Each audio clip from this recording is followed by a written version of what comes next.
আল্লাহ তাআলা কিয়ামতের দিন সাইয়েদনা নূহ আলাইহিস সালামকে বলবেন, নূহ তুমি কি দাওয়াত পৌঁছিয়েছো তোমার উম্মতের কাছে? নূহ আলাইহিস সালাম বলবেন, হ্যাঁ আমি পৌঁছিয়েছি। এবার নূহের উম্মতকে আল্লাহ জিজ্ঞেস করবেন, হে নূহের উম্মতেরা, তোমাদের নবী নূহ কি দাওয়াত পৌঁছিয়েছে?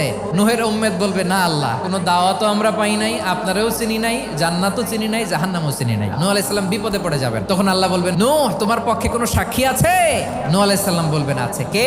উম্মতে মুহাম্মাদি। তখন আমরা বলবো, আল্লাহর নবী নূহ আলাইহিস সালাম তিনি আপনি যা যা বলেছেন ঠিক তা তার উম্মতের কাছে পৌঁছে দিয়েছে। এবার নূহের উম্মতের সাথে আমাদের ঝগড়া লাগবে। তারা বলবে, তোমরা আসছো আমাদের হাজার হাজার বছর পরে, তোমরা কি করে জানলা? তোমাদের সাক্ষী ধর্তব্য হবে না? আমরা তখন বলবো, আমাদের কোরআনে তোমাদের নবীর নামে আল্লাহ তাআলা একটা সূরা নাজিল করেছেন, সূরাতে নূহ। দিন রাত এক করে তোমাদের কাছে তিনি দাওয়াত পৌঁছেছেন, সব আমরা জানি। আমরা যখন বলবো এই কথা, নূহের উম্মত চুপসে যাবে। তখন আমরা সত্য বলেছি কিনা এটা আল্লাহ তাআলা জানতে চাইবে বিশ্বনবীর কাছে। তখন বিশ্বনবী আমাদের পক্ষে সাক্ষী দিবেন। আওয়াজ করে বলেন আল্লাহু আকবার।